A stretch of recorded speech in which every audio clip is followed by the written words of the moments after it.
My dear fellow Rotarians, greetings from Colombia. With joy and enthusiasm, I'm addressing the Rotary Club on behalf of the Colombian League Against Cancer. I would like to start by remembering my father, who was governor of Rotary International of District 429 in Colombia in the late 50s, and also became fiscal agent of Rotary for more than a decade. I also became Rotarian and president of one of the many clubs in Bogota at the time where the aim of eradicating polio from the planet Earth was our commitment. It was called the Polio Plus campaign, something that was finally achieved. As a matter of fact, my club gave me the Paul Harris Medal for my work in that campaign. Some years later, I had to leave the club due to academic and professional work. But once a Rotarian, always Rotarian. Having said that, I would like to draw your attention to a situation that awakens joy and frustration. Cervical cancer is a major cause of mortality in developing nations, and more than 250,000 women die of this preventable disease every year.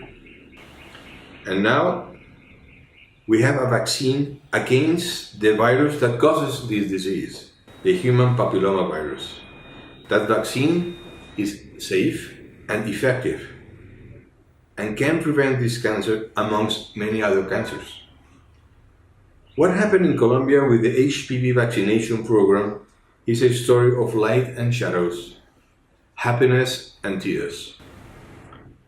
In 2012, the Ministry of Health of Colombia and the Ministry of Education, both in hands of two admirable and remarkable women, took the wise and courageous decision of offering the vaccination free of charge to all the Colombian schoolgirls aged 9 to 13.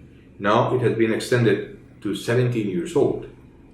Approximately $60 million US dollars were invested buying the vaccine through the Pan American Health Organization. A big campaign was planned, and the program was launched with enthusiasm across the country in 2013. In this first year, we were able to vaccinate 95% of the targeted population. 95%. Everything went as planned, a great success that was recognized by all the world. Applauses, smiles, congratulations, fireworks to celebrate. But in Colombia, happiness seems to be of short duration. In May 2014, in a small village of the Caribbean region, Carmen de Bolivar is the name of that village, 15 adolescent girls were admitted to the emergency room of the local hospital with bizarre symptoms such as dizziness, headaches, abdominal pain.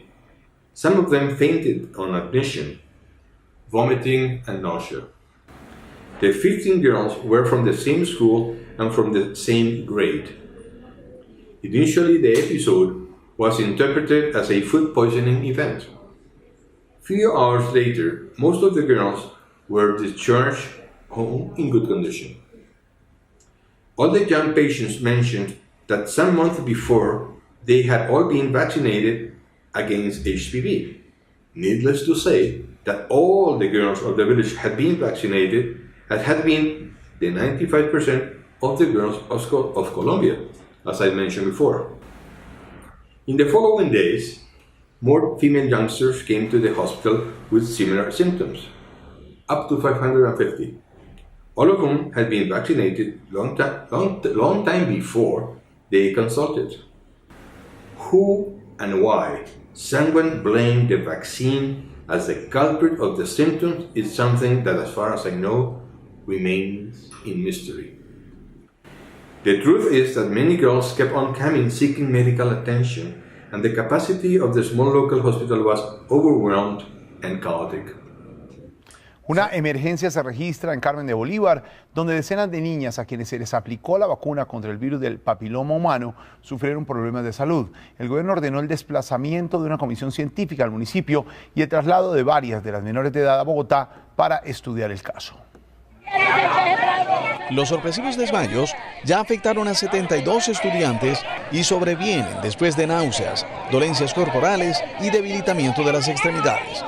Los servicios acá de urgencia del Hospital Nuestra Señora del Carmen colapsaron ante tantos eventos referentes a las crisis que vienen presentando estas niñas. Suddenly, the media was contacted.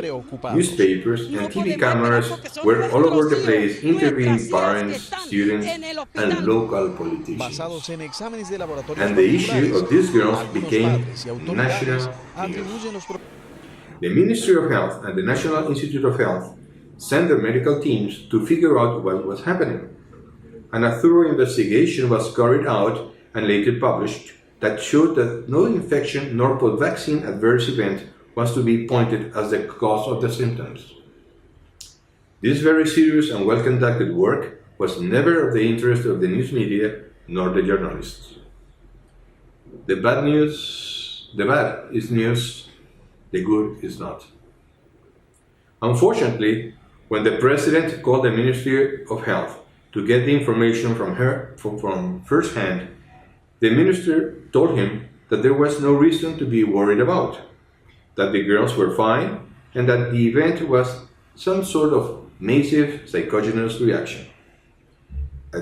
And that night, the President went on national television and bluntly said it, short of saying that the girls were kind of hysteric bunch of girls. The people of the town reacted violently, and the situation almost ends in tragedy. The minister had to go to Carmen de Bolívar, and the story was amplified. Ayer ocurrió una crisis masiva mientras el ministro de Salud las atendía en un evento público. El ministro de Salud, Alejandro Gaviria, visitó ayer en Carmen de Bolívar a las menores de edad que se declararon víctimas de la vacuna del virus del papiloma humano. That day, when the minister went to Carmen de Bolívar, more than 30 girls were admitted with strange neurological movements, not seizures, bizarre movements, loss of consciousness, headaches, dizziness, and the TV cameras were there, filming the scene. Some lawyers appeared offering their professional advice on how to sue the government and the pharmaceutical company that produces the vaccine. Millions of dollars were in the imaginations of the villagers and the lawyers. And then, parents of other cities started to seek some kind of benefit, arguing that they also were victims of the vaccine. If they developed lupus, if they developed arthritis, the vaccine was to be blamed. There is even an association of victims of the HPV vaccine that frequently goes on radio and TV saying that the vaccine is unsafe and discouraging its use. And to make things worse, the anti-government politicians started to blame the government as responsible of the disaster, and that the vaccine that was used was expired, that the proper protocol on vaccination was not followed, etc.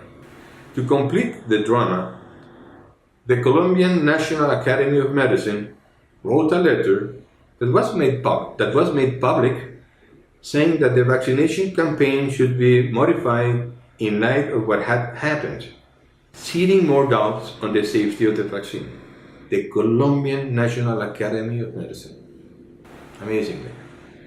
Nothing was true. Nothing was true. But the damage was done. Distressing to mention that no scientific association of Colombia said a word on what was going on. The only organization that wrote a statement in favor of the vaccine and the vaccination program was the Colombian League Against Cancer. Yes, and as you can imagine, the vaccination figures dropped from 95% to 14%. Now we are in the process of relaunching the campaign, but the public is reluctant, and we need to educate the parents, the girls, the medical professionals. Many pediatricians and gynecologists are still not convinced of the vaccine safety yet. The oncologists are shy on recommending it, despite the robust evidence in favor of the vaccine. The Colombian League Against Cancer is 100% behind the cervical cancer program. We are delivering easy-to-understand talks to the community across the country, working together with the Ministry of Health, the UICC, the International Union Against Cancer, and the American Cancer Society. We need to spread the message that cervical cancer is preventable and curable if diagnosed in early stages. We have the tools and we have the will. There is no excuse. We need to understand what happened in Colombia, learn of the mistakes, but most importantly, as Sir Winston Churchill said, keep calm and carry on.